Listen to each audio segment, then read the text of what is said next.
Welcome to Kenton's videos. Enjoy the video. You start right at the string. Loosen the E fine tuner until the string is slack, then give the peg a small 1/2 to 1 full turn if it's tight. Once loose, unwind and unhook the ball or loop from the tailpiece. Do this slowly so nothing snaps. While the old string is off, wipe the bridge and the nut groove. Debris or burrs will cut a new string, so clean them now before you thread the new E string. Thread the new E string through the tailpiece so the ball or loop seats firmly.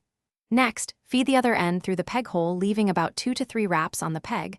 Wind the string so winds coil neatly toward the peg box wall and not over itself. Once it crosses the bridge notch and sits in the nut groove, keep the string aligned straight. This prevents sideways pressure on the bridge. Make sure tension is increasing slowly and the winds are tidy. Now bring the string up slowly to the open E while using a chromatic tuner or reference pitch. Never crank fast. Once near pitch, gently stretch the string by pulling it upward along its length, then retune. Repeat until the pitch holds.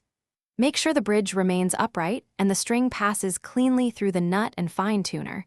Adjust the fine tuner for final pitch. If something slips or buzzes,